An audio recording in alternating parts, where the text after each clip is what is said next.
En el día de hoy, amigo oyente, llegamos al capítulo 5 de esta primera epístola del apóstol Pablo a los tesalonicenses. Este es el último capítulo de esta epístola, y es un capítulo al cual hemos llamado en las notas y bosquejos que enviamos, la conducta del creyente en vista del regreso de Cristo. Usted recordará que llamamos al capítulo 1 de esta epístola, la conducta del creyente hacia el regreso de Cristo. Si esa actitud o conducta no lleva a una acción o a una actividad, entonces hay algo que anda mal. Tenemos que hacer algo. Y la venida de Cristo, como podremos ver aquí, es una esperanza que nos lleva a actuar, nos alerta. En los primeros 10 versículos de este capítulo 5, tenemos un llamado para que estemos despiertos y alertas en vista de la venida de Cristo. Y creemos que la razón que se da aquí es porque el creyente no entrará en esa noche terrible del período de la gran tribulación que se llama el Día del Señor. Este día comienza, como hemos dicho una y otra vez, el día de Jehová o del Señor, comienza con la noche porque esta era la forma que Dios tenía de señalar el tiempo. En el primer día de la creación, leemos en Génesis 1:5, que fue la tarde y la mañana un día. Dios comienza con la noche y avanza hacia la luz. Vamos a ver que esto es muy cierto. Por tanto, volvamos a apreciar entonces que la gran tribulación lleva hacia el reino glorioso milenario de Cristo, cuando el Hijo de Justicia llegará con sanidad en sus alas. El día del Señor es una expresión que necesitamos analizar. Por tanto, leamos lo que nos dicen los 2 primeros versículos de este capítulo 5.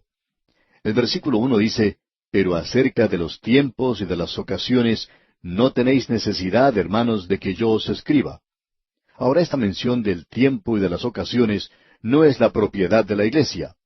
Los tiempos y las ocasiones pertenecen a este mundo, y pertenecen al pueblo terrenal, a Israel, y a los gentiles que sean salvos aquel día. La palabra que se utiliza aquí para tiempo es cronos. De allí sacamos nuestra palabra cronología. Lo que tenemos aquí entonces es esta expresión de los tiempos y de las ocasiones.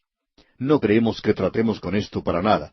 Pablo dice, «No tenéis necesidad, hermanos, de que yo os escriba». Y luego el versículo 2 dice, «Porque vosotros sabéis perfectamente que el día del Señor vendrá así como ladrón en la noche». Es que el Señor Jesucristo no viene a la iglesia como un ladrón en la noche, porque un ladrón no es bienvenido, uno no lo está esperando. Por lo general, Él viene inesperadamente, y por cierto que no recibe la bienvenida. Cuando usted sale de su casa, no deja una nota en la puerta diciendo, «He dejado la puerta abierta, señor ladrón, y usted puede encontrar las cosas de valor en tal y cual lugar en la casa. Tome lo que usted desee». No me imagino que usted haga una cosa semejante, amigo oyente. Posiblemente lo que usted haga cuando sale de su casa, y lo que todos hacemos, es cerrar todo apropiadamente con llave. Usted quiere que el ladrón no se quede pensando que tiene libertad para entrar, que se quede afuera. Aquí pues se nos dice que el Señor Jesucristo vendrá como ladrón en la noche. Y el día del Señor vendrá de esa manera también, llegará de pronto a este mundo. Y luego en el versículo 3 leemos que cuando digan paz y seguridad, entonces vendrá sobre ellos destrucción repentina, como los dolores a la mujer encinta, y no escaparán. ¿Ha notado usted el cambio de pronombre aquí?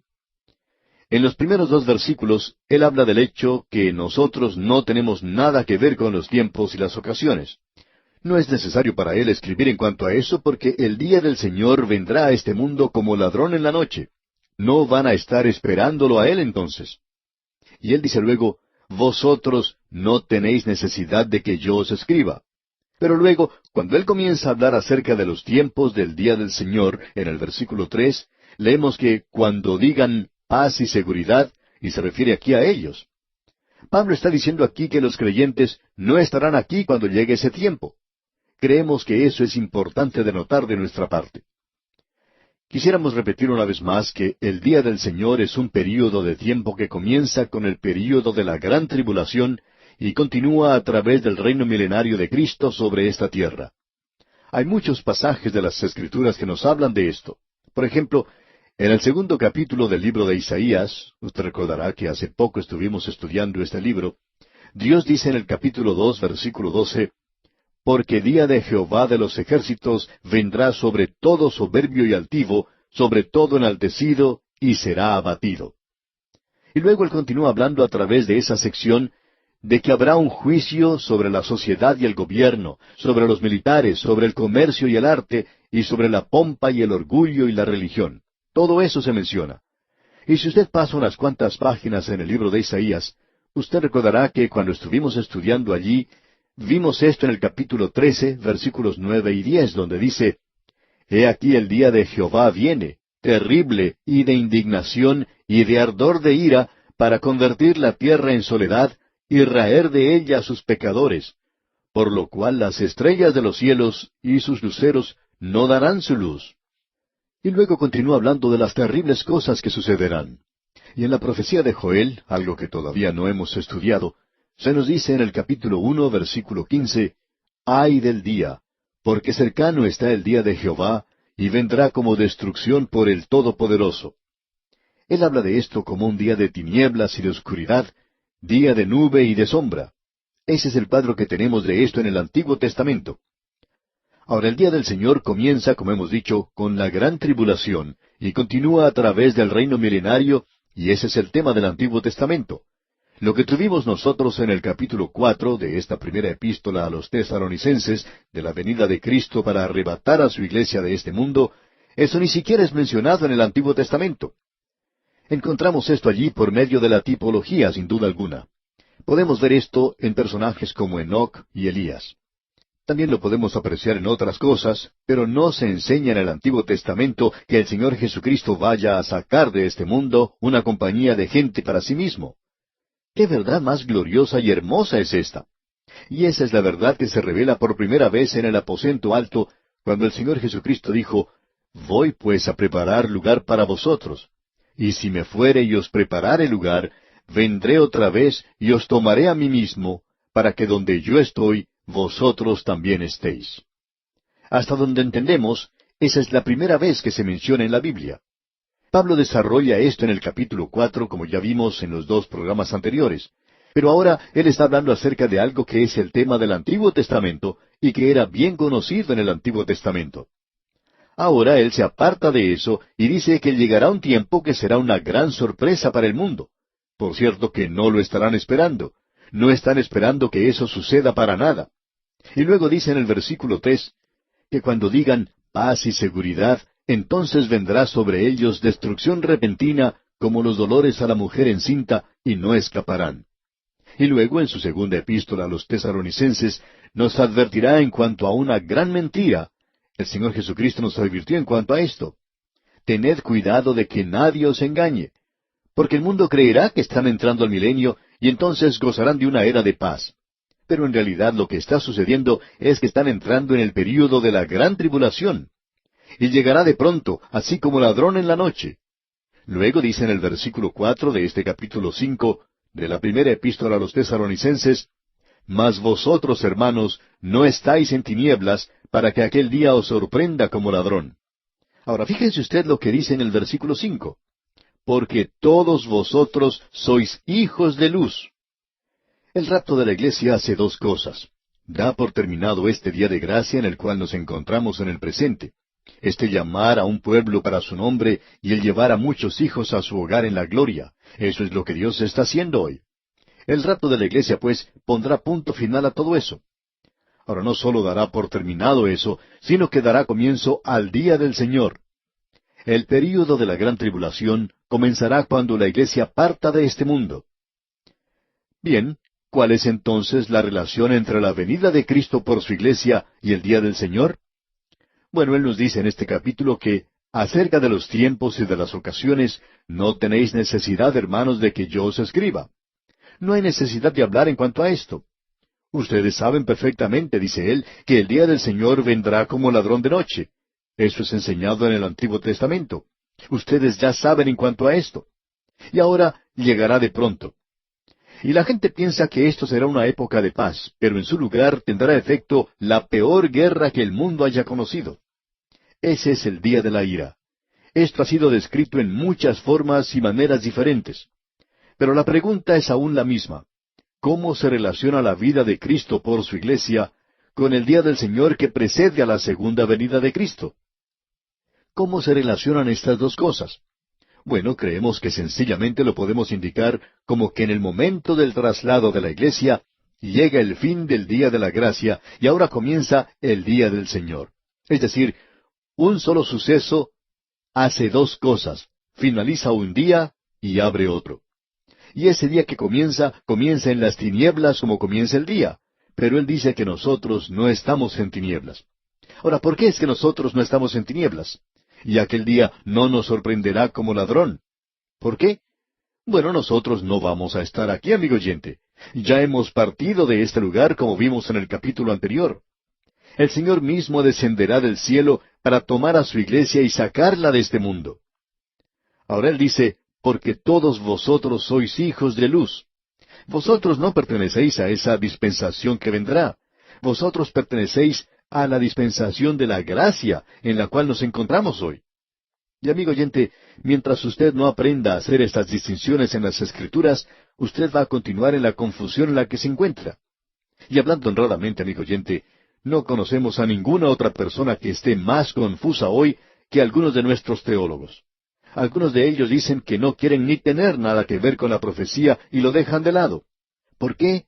Bueno, porque quizá no están dispuestos a estudiar. Y lo que tenemos aquí es que cuando llegue el día del Señor, nosotros vamos a estar con el Señor. No vamos a estar en las tinieblas.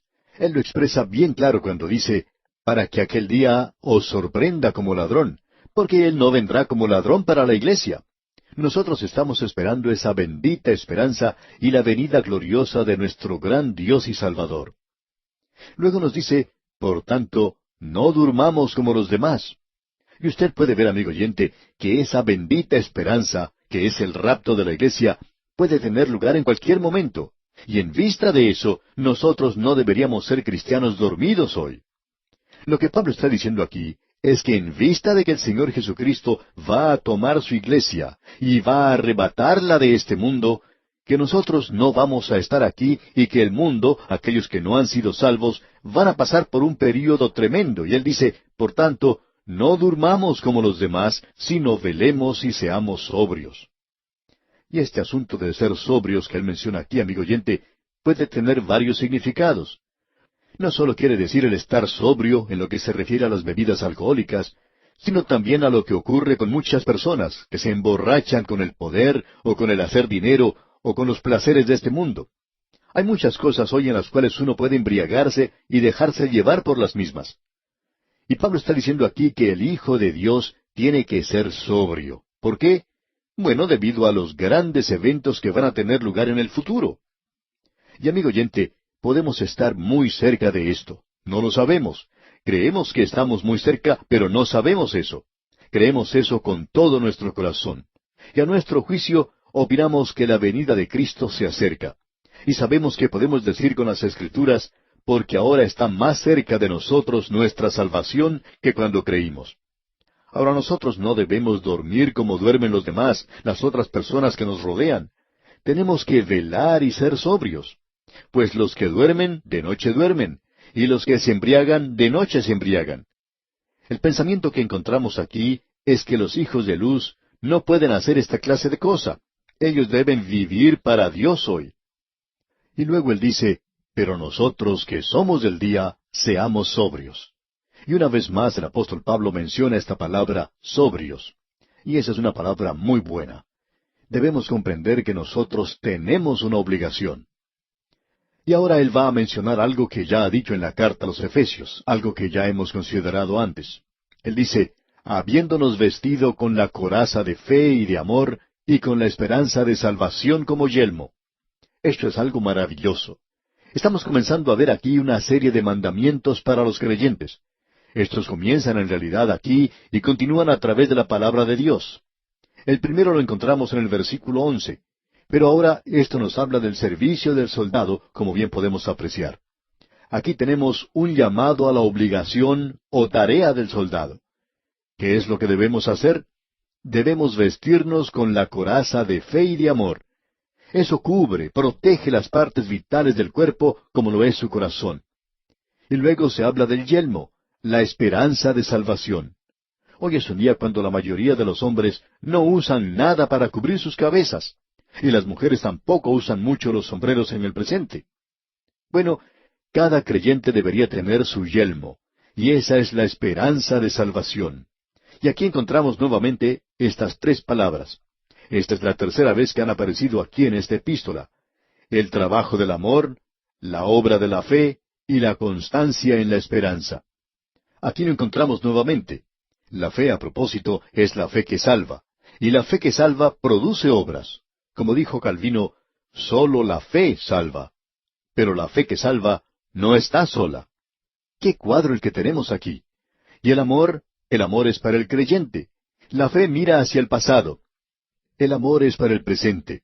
Y esa es la relación que el creyente tiene que tener con aquellos que le rodean.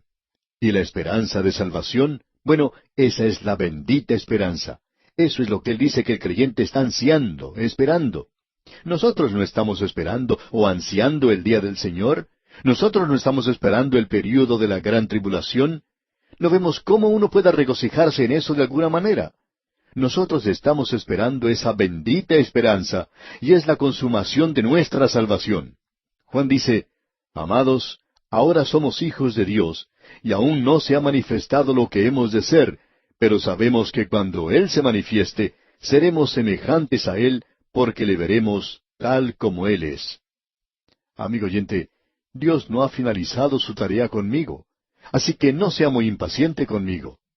Cierta señora dijo en una ocasión, la mayoría de los creyentes deberían tener escrito en sus espaldas, esto no es lo mejor que la gracia de Dios puede hacer. Y pensamos que eso también debería ser escrito sobre mi espalda. Dios no ha concluido su tarea conmigo, amigo oyente, y por favor, no sea impaciente conmigo. De paso, debemos decir que yo no seré impaciente con usted tampoco, porque yo no creo que Él haya acabado con usted todavía. En el día de hoy tenemos esta esperanza de salvación, es decir, que Él consumará aquello que ha comenzado en nosotros. El que comenzó en vosotros la buena obra, la perfeccionará hasta el día de Jesucristo. Porque no nos ha puesto Dios para ira, dice aquí. Esto debería ser bien claro aún para aquellos que proclaman ser amilenarios. Pero por alguna razón ellos no comprenden esto. Dios no nos ha puesto para la ira, para la gran tribulación. La iglesia no va a pasar a través de esto. Esa es una época de juicio, y Cristo llevó en Él nuestro juicio. Ahora alguien va a decir, ¿cree que usted es lo suficientemente bueno como para ser arrebatado en el rapto? No, amigo oyente, no soy ni siquiera lo suficientemente bueno como para ser salvo, pero Él me salvó por medio de su gracia. Y cuando Él venga a llevar a su iglesia, yo voy a salir con todos los que se creen supersantos. ¿Y sabe por qué? Por la gracia de Dios. Porque no nos ha puesto Dios para ira, sino para alcanzar salvación por medio de nuestro Señor Jesucristo. Eso nos libra de la ira, y la gran tribulación es la ira. Ahora en el versículo 10 de este capítulo 5 de la primera epístola a los Tesalonicenses leemos, quien murió por nosotros, para que ya sea que velemos o que durmamos, vivamos juntamente con Él. Esto tendrá lugar para usted, aun cuando usted esté muerto a su venida. Después de todo, la mayoría de la iglesia ya ha pasado a través de las puertas de la muerte. ¿Y qué marcha, qué desfile va a ser ese algún día, comenzando con Esteban y los apóstoles? Luego seguirán los mártires, luego seguirán los creyentes a través de todas las edades. Y usted y yo, amigo oyente, si aún estamos vivos, nos encontraremos al final. Eso es todo lo que vamos a hacer. Pero gracias a Dios, nosotros vamos a estar allí, pero solo por la gracia de Dios. ¿Y qué es lo que esto hace por usted, amigo oyente? Por lo cual, escuche usted, animaos unos a otros. Esto es algo realmente maravilloso. Ahora, comenzando con el versículo 11, tenemos una serie de mandamientos para los creyentes. Hemos señalado 22 de ellos aquí. Uno habla acerca de los 10 mandamientos, pero ¿qué acerca de los 22 mandamientos? Y aquí tenemos mandamientos para los creyentes. Y esto, creemos nosotros, contestará esa pregunta de si hoy, cuando uno dice que es salvo por la gracia de Dios, la fe en Cristo, aparte de las obras, esto debería responder a esa pregunta de que hasta el momento en que usted es salvo, Dios lo tiene a usted acorralado por la cruz. Eso es lo que Dios ha hecho con el mundo. Él no le está pidiendo nada al mundo con excepción de lo siguiente. Y aquí tenemos su pregunta. ¿Qué vas a hacer con mi hijo que murió por ti? Ahora, después de que usted haya contestado esa pregunta, y si usted la ha contestado en forma afirmativa y ha aceptado a Cristo como su Salvador, ahora Él va a hablar con usted acerca de su vida. Él va a desarrollarlo a usted, y usted debe de crecer en gracia y en el conocimiento de Él. Y nosotros deberíamos ser mejores creyentes este año de lo que fuimos el año pasado. Y vamos a considerar estos mandamientos, Dios mediante, en nuestro próximo programa. Le recomendamos, mientras tanto, que lea usted el resto de este capítulo 5 de la primera epístola a los Tesalonicenses, para que se informe de su contenido y se prepare mejor para nuestro próximo estudio. Antes de despedirnos, dejamos con usted esta recomendación bíblica. Por tanto, no durmamos como los demás, sino velemos y seamos sobrios. En el día de hoy, amigo oyente, llegamos a la última sección de esta primera epístola a los Tesalonicenses. Dijimos en nuestro programa anterior que tenemos aquí 22 mandamientos. El Hijo de Dios no está bajo los 10 mandamientos como una forma de vida. Él está sobre todo esto. El Hijo de Dios tiene que vivir en un nivel mucho más alto que eso.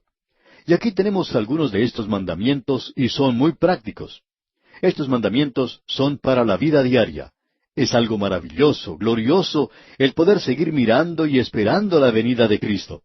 Pero también es muy importante que sigamos andando y caminando aquí en el lugar donde nos encontramos, ya sea en el hogar o en la fábrica, en la oficina, en el colegio, en el taller, donde sea, donde quiera que seamos llamados a andar. Aquí Pablo nos dice que el Señor Jesucristo dijo, si me amáis, guardad mis mandamientos. Hay muchos creyentes hoy que ni siquiera le han escuchado y aquí tenemos sus mandamientos. Él los presenta aquí en realidad de la misma forma en que se dan las órdenes militares. Son muy breves y directas, y son dadas de la misma manera en que un sargento se las daría a sus soldados. Tenemos una terminología militar aquí, y como vimos en nuestro programa anterior, debemos colocarnos o vestirnos con la coraza de fe y de amor, y colocarnos la esperanza de salvación como yelmo. Ahora, comenzando con el versículo 11, tenemos el primer mandamiento. Se nos presentan aquí agrupados en racimos, es decir que algunos de ellos son relacionados unos con otros, y vamos a destacar eso. En el versículo 11 tenemos que debemos animarnos los unos a los otros. En su primera parte leemos, por lo cual, animaos unos a otros. Este es el mandamiento número 1. Esto quiere decir que debemos darnos ánimo el uno al otro en la fe. Luego el segundo mandamiento es, y edificaos unos a otros, así como lo hacéis. Ellos estaban haciendo esto en Tesalónica. Y usted y yo debemos estar trabajando como en equipo. Debemos estar presentando la palabra de Dios. Luego en el versículo 12 de este capítulo 5 de la primera epístola a los Tesalonicenses leemos, os rogamos, hermanos, que reconozcáis a los que trabajan entre vosotros y os presiden en el Señor y os amonestan. Y aquí tenemos el tercer mandamiento. El cuarto se nos presenta en la primera parte del versículo 13, donde dice, y que los tengáis en mucha estima y amor por causa de su obra. Y luego encontramos el número 5, que dice, tened paz entre vosotros. Estos tres últimos mandamientos que hemos mencionado parecen pertenecer juntos. Debemos reconocer a aquellos que enseñan la palabra de Dios. En realidad, Pablo está hablando aquí de una situación local, peculiar de Tesalónica. Usted recordará que él había estado allí nada más que un mes. Él les enseñó y comenzó la iglesia, podríamos decir, de la nada. Allí no había ningún creyente hasta cuando llegó Pablo y realizó su obra misionera. Así es que todos habían llegado a ser salvos casi al mismo tiempo. Ahora entre ellos habría algunos que tenían el don de enseñar. Cada creyente recibe un don. Creemos que en el momento en que usted llega a ser salvo, usted recibe un don. Cada creyente recibe un don. Y usted tiene que usar ese don en el cuerpo de los creyentes para edificar el cuerpo de los creyentes. Ahora había algunos de ellos que tenían el don de la enseñanza y de la predicación y de la ayuda. Creemos que allí se podía presentar alguna situación como la siguiente. Bueno, fulano de tal y yo fuimos salvos al mismo tiempo. Yo lo conocí a él. Entonces, ¿de dónde sacó él la idea de que me puede enseñar a mí? Yo fui salvo al mismo tiempo en que lo fue él. Bueno, nosotros debemos reconocer en la iglesia que ciertos hombres y mujeres tienen ciertos dones y debemos respetarlos, debemos estimarlos. Nos dice entonces en el versículo 12 lo siguiente: Os rogamos, hermanos, que reconozcáis a los que trabajan entre vosotros y os presiden en el Señor y os amonestan. El problema, amigo oyente, que existe hoy con los maestros en la iglesia es que la gente no les presta ninguna atención. Tenemos muchas personas hoy que dicen: nosotros creemos que la Biblia es la palabra de Dios. Creemos cada palabra que se menciona allí. Bueno, entonces, ¿por qué no la obedecen? ¿Por qué no escuchan y prestan atención a lo que se está enseñando? Ellos no lo hacen. Es como si no tuviera sentido para ellos hoy. Y es, por cierto, algo hipócrita el hablar acerca de creer en la Biblia y luego no saber nada en cuanto a ella. Un hombre dijo en cierta ocasión en una forma muy honrada: Yo creo en la Biblia de tapa a tapa, pero soy ignorante de lo que se encuentra entre esas tapas. Bien, así era en realidad. Y lo interesante de todo esto es que esa es una posición casi imposible de mantener.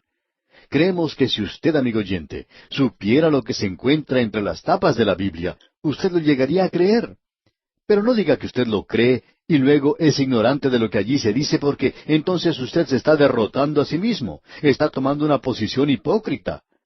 Si usted dice que cree que esta es la palabra de Dios, entonces, amigo oyente, usted tiene que escuchar lo que ella dice. Por tanto, aquellos que están predicando y enseñando la palabra de Dios deberían ser escuchados. Luego, en la primera parte del versículo 13, tenemos el cuarto mandamiento, cuando se nos dice: y que los tengáis en mucha estima y amor por causa de su obra. Siempre apreciamos mucho a la gente que hoy ama la palabra de Dios, porque hemos descubierto que ellos siempre llegan a ser sus amigos. Una de las cosas que nos gusta mucho en cuanto al ministerio radial es la cantidad de amigos que Dios nos ha dado por todas partes. Hay muchos que nos escriben y nos dicen que sus hogares tienen las puertas abiertas para nosotros. Bueno, quizás sería imposible para nosotros aceptar todas esas invitaciones, ya que no podríamos visitarlos a todos. Pero cuando llegamos a visitar sus ciudades, hacen tantas cosas por nosotros, revelan un gran amor para nosotros. Amigo oyente, cuando ellos revelan ese amor para con nosotros, nos revelan que están honrando la palabra de Dios hoy, porque creen que estamos enseñando la palabra de Dios. Por lo menos estamos tratando de hacer eso. Y luego, prosiguiendo con este versículo 13, el quinto mandamiento es: tened paz entre vosotros. Y todo esto viene en un solo paquete, digamos. Uno no puede tener a toda la gente tratando de gobernar la iglesia. Y uno no puede tener a toda la gente tratando de guiar una organización que es creyente. Es necesario tener a ciertas personas que hagan eso. Creemos que uno de los grandes problemas en muchas iglesias es, como dice el antiguo refrán: muchas manos en un plato causan mucho garabato. Es necesario tener a alguien que sea el líder, y esa persona tiene que ser la que los demás deben seguir. Y cuando usted tiene eso, entonces tiene paz. Pero cuando todos están tratando de hacer su propia voluntad, entonces no hay allí ni armonía ni paz. Así es que todo esto va junto, como podemos apreciar. Ahora, en la primera parte del versículo 14, tenemos el sexto mandamiento que dice: también os rogamos, hermanos, que amonestéis a los ociosos. Esto es algo normal y natural, que amonestéis a los ociosos. La idea aquí es que estos no están andando con los demás. En realidad hay personas que pierden el paso. Pensamos que son aquellos que siempre quieren hacer las cosas solos. No quieren trabajar junto con la iglesia. Hacen su pequeña tarea y no quieren apoyar la obra de Dios. Y aquí dice Pablo que amonestéis a los ociosos. Y luego dice, en este mismo versículo 14, que alentéis a los de poco ánimo. ¿Qué quiere decir con esto de alentar a los de poco ánimo? Bueno, se está refiriendo aquí a aquellos que se encuentran desanimados. No está hablando de personas que tienen problemas mentales, sino que debemos ayudar a estos a que vuelvan a tomar el paso. Hay personas que son temerosas en cuanto a actuar para Dios y necesitan ser animados.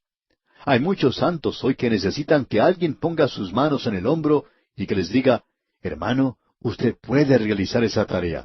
Yo estoy con usted, estoy orando por usted.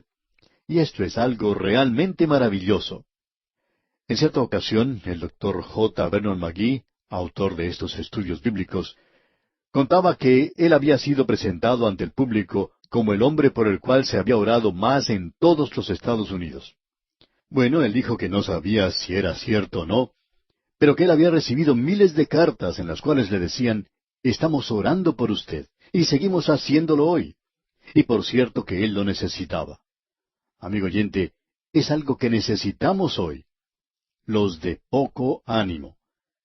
A veces es algo natural que nos sintamos desanimados. Y aquí dice, que alentéis a los de poco ánimo. Y luego dice en este mismo versículo 14, que sostengáis a los débiles. Esos son aquellos que son débiles en la fe. No pueden marcar el paso con los demás. Son como pequeñas criaturas, son como niños. No pueden marcar el paso y por tanto hay que ayudarles, hay que levantarlos. Es como esa historia que ya hemos contado en cuanto a esa pequeñita que iba cargando a su hermanito. Alguien le dice, pequeña, ¿no es demasiado pesado ese niño para ti? A lo cual ella responde, no, es mi hermano. Y esa es la diferencia, que sostengáis a los débiles. Y luego en la parte final de este versículo 14 leemos, que seáis pacientes para con todos. Bueno, esto indica que nosotros no debemos perder la paciencia. Parece que se está entremetiendo en nuestras cosas ahora, porque esto es algo muy difícil hoy. El tratar en asuntos de negocios o en alguna oficina pública con alguna persona que no es salva, que es pagana, irritable, que está tratando de abusar de usted o de no prestarle algún servicio. Y aquí dice, que seáis pacientes para con todos. No pierda su paciencia. Eso es lo que le está diciendo. Y ahora el 10º mandamiento que tenemos lo encontramos en el versículo 15. Y aquí tenemos algo realmente maravilloso. La primera parte de este versículo 15 dice, mirad que ninguno pague a otro mal por mal. Eso es algo que opinamos es muy importante. Es decir, que no debemos pelear el uno con el otro. Leamos ahora completo este versículo 15 que nos dice, mirad que ninguno pague a otro mal por mal. Antes seguid siempre lo bueno unos para con otros y para con todos. Alguien ha dicho que hoy existen 3 filosofías para la vida. La primera es la norma que el pagano tiene para la vida hoy. Este mundo pagano opera según la filosofía de que uno puede hacer mal con aquel que le hace bien. Es decir, que usted trata de aprovecharse de la otra persona antes de que esa persona se aproveche de usted. Y usted puede usar cualquier clase de método posible. Esa persona puede que le haya tratado bien a usted, pero si usted se puede aprovechar de ella, entonces haga eso. Esa es una filosofía pagana. Y luego existe otra norma de los así llamados, suponemos, mundo educado, refinado, cultural. Y es el de hacer bien a aquellos que le hacen bien a usted. Usted recuerda que el Señor Jesucristo dijo que los líderes religiosos de entonces siempre hacían el bien a aquellos que les hacían bien a ellos. Los partidos políticos operan basándose en ese principio hoy. Uno le ayuda a usted a lograr un puesto en el gobierno y usted ayuda a otra persona, a que esa persona ocupe un puesto en el gobierno. Así que el uno cuida del otro. Esa es la filosofía del así llamado mundo civilizado del presente. Ahora, la fe cristiana tiene una filosofía distinta. Haced el bien a aquellos que obran mal con nosotros. Amigo oyente, eso es algo contrario a la naturaleza del hombre. En el momento en que alguien le golpea a usted, usted ya quiere golpear también. Usted siente ese deseo de golpear a la otra persona. Y esa es la filosofía de la cual Pablo nos está hablando aquí, que usted no tiene que devolver mal por mal. Usted no tiene que devolver ese golpe, pero que debe seguir aquello que es bueno, aun con aquellos que le están haciendo mal a usted. Ahora encontramos el mandamiento número 12 en el versículo 16 de este capítulo 5 de la primera epístola a los Tesalonicenses. Estad siempre gozosos. Creemos que aquí encontramos 3 mandamientos que van juntos. Estad siempre gozosos. Y esto no quiere decir que uno tiene que estar contento siempre. No nos estamos refiriendo aquí a la hora feliz. Aquí se habla de regocijarse. Y Pablo dice allá en su epístola a los Filipenses, y eso lo escribió al final de su ministerio, regocijaos en el Señor, y otra vez os digo, regocijaos. Amigo oyente, ese es un mandamiento. Usted no encuentra eso en los 10 mandamientos. Como hijo de Dios, usted no tiene ningún derecho de andar con esa cara larga. No tiene ningún derecho de andar como una persona contenciosa. Usted tiene que regocijarse siempre como hijo de Dios. Cuán maravilloso, amigo oyente, es poder regocijarse. De paso, digamos que esto es uno de los frutos del Espíritu Santo: amor, gozo, paz. Y si usted no puede regocijarse ahora, entonces comience por leer la palabra de Dios, pidiéndole a Dios que ponga gozo en su corazón, y Él lo hará. Ahora, en el versículo 17 de este capítulo 5 de la primera epístola del apóstol Pablo a los tesalonicenses leemos: Orad sin cesar. Esto tiene que ver con una actitud en cuanto a la oración. No quiere decir que uno debe permanecer de rodillas todo el tiempo, sino que indica que debemos orar regular y constantemente en una actitud de oración. Y luego dice en el versículo 18, Dad gracias en todo, porque esta es la voluntad de Dios para con vosotros en Cristo Jesús. Y eso es dar gracias en todas las circunstancias. No una vez al año, sino todo el tiempo. Y él dice, porque esta es la voluntad de Dios para con vosotros en Cristo Jesús. Bueno, si usted nos viene a preguntar, ¿cuál es la voluntad de Dios para mí? Bien, nosotros en realidad no le podríamos decir, pero podemos decirle tres cosas que están en la voluntad de Dios para usted: regocijarse siempre, orar sin cesar y dar gracias a Dios en todo. Esa es la voluntad de Dios para con nosotros. Y luego en el versículo 19 leemos, No apaguéis el espíritu. ¿Cómo puede uno apagar al espíritu? Una de las cosas que se usa para representar al Espíritu Santo es el fuego. Y amigo oyente, ¿cómo hace uno para apagar el fuego? Bueno, uno lo puede cubrir y no dejarlo quemar. Y al apagar el Espíritu quiere decir que usted se niega a hacer la voluntad de Dios. Es decir, que usted no está escuchando al Espíritu Santo. Usted se está negando a permitir que el Espíritu Santo sea su guía y quien le esté llevando a usted y mostrando el camino. Usted ha tomado sus propios asuntos en sus manos. Y usted y yo apagamos al Espíritu Santo cuando hacemos eso. Y esto, digamos de paso, demuestra que el Espíritu Santo es una persona, porque usted no podría apagar otra cosa sino a una persona. Usted no puede herir a nadie sino a una persona en relación a esto. Esta es la misma palabra que se utiliza en Efesios, donde dice que no contristemos al Espíritu Santo, con el cual estamos sellados para el día de la redención. Contristar. Uno puede contristar a una persona. No es posible contristar a alguna cosa. Y en ese pasaje quiere indicar el pecado en la vida de uno. Y aquí en Tesalonicenses, el apagar al Espíritu quiere decir el no andar en la voluntad de Dios. Luego en el versículo 20 leemos, No menospreciéis las profecías. ¿Qué es lo que quiere decir con esto? Que no debemos considerar un estudio bíblico como algo que es inferior o por debajo de nosotros, que no debemos ser indiferentes a la palabra de Dios. Hay muchas personas hoy que están en el servicio cristiano y quienes ignoran la Biblia y desprecian el estudio bíblico. Por lo general uno escucha decir, y esto muchas veces de parte de una persona muy ignorante que dice, uno puede pasar todo el tiempo yendo a estudios bíblicos y nunca llega a hacer nada. Lo que hace falta es salir y estarse ocupado. Bueno, lo que usted necesita es ir y ocuparse en el estudio de la palabra de Dios, y cuando hace eso, entonces tendrá la oportunidad de salir y hacer algo. Sabemos de seguro que muchas personas han tenido oportunidad de asistir a estudios bíblicos en forma regular y han salido al campo misionero. Otros están testificando para el Señor, y muchos más están en el ministerio gracias al estudio bíblico que tuvieron regularmente. En este versículo se nos dice que no debemos menospreciar las profecías, las enseñanzas de la palabra de Dios. En el versículo 21 leemos, examinadlo todo, retened lo bueno. Es decir que tenemos que hacer las cosas inteligentemente. No dejemos que otras personas se aprovechen de nosotros, simplemente porque alguien le envía a usted la fotografía de algunos huérfanos o de alguna persona en algún lugar desconocido, y del cual usted no tiene ni siquiera ninguna clase de información y que es una tarea de promoción. Debemos investigar. Eso es lo que le decimos a cualquiera que quiera apoyar este programa nuestro. Investíguenos, amigo oyente. Venga a visitarnos si puede. Permítanos mostrarle lo que nosotros estamos haciendo. Aquí dice, examinadlo todo. Los creyentes no deberían creer todo lo que oyen.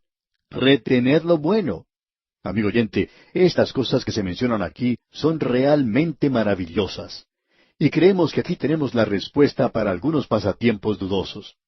Y ahora en el versículo 22 leemos, absteneos de toda especie de mal. Aquí tenemos la respuesta al asunto de las diversiones. Usted se pregunta, ¿está bien o está mal hacer esto? Y aquí se nos dice, absteneos de toda especie de mal. Si usted tiene alguna duda en su mente, entonces eso es algo malo para usted. Luego en el versículo 23 vemos que el hombre es un ser tripartito. Leamos. Y el mismo Dios de paz os santifique por completo. Es decir, que nosotros debemos llegar a una edad, a un lugar de madurez. No debemos continuar como niños nada más en Cristo. Debemos continuar creciendo. Y por tanto nos dice el resto de este versículo 23 de la primera epístola a los Tesalonicenses, y todo vuestro ser, espíritu, alma y cuerpo, sea guardado irreprensible para la venida de nuestro Señor Jesucristo. Debemos madurar. Y el versículo 24 dice, fiel es el que os llama, el cual también lo hará. Luego entramos al mandamiento número 20, en el versículo 25, donde leemos, hermanos, orad por nosotros. El Señor le da a usted aquí un mandamiento. Usted no puede orar hoy por Pablo, pero sí puede orar por nosotros, y nosotros apreciamos mucho eso. Ahora, el mandamiento 21 lo encontramos en el versículo 26, donde dice, saludad a todos los hermanos con ósculo santo. Ese también es un mandamiento, y debemos estar seguros de que eso sea un ósculo santo, digamos de paso. Y el último lo encontramos en el versículo 27, donde dice, os conjuro por el Señor que esta carta se lea a todos los santos hermanos. Y eso es lo que hemos hecho. Hemos tratado de leer la carta completa para usted en este programa de A través de la Biblia. Y ahora en el versículo 28 dice, la gracia de nuestro Señor Jesucristo sea con vosotros. Amén. Y nosotros oramos de que la gracia del Señor sea con cada uno de los oyentes que nos acompañan en este recorrido bíblico. Y así, amigo oyente, concluimos nuestro estudio de esta primera epístola del apóstol Pablo a los Tesalonicenses. Esperamos que este estudio haya sido de verdadera bendición para usted.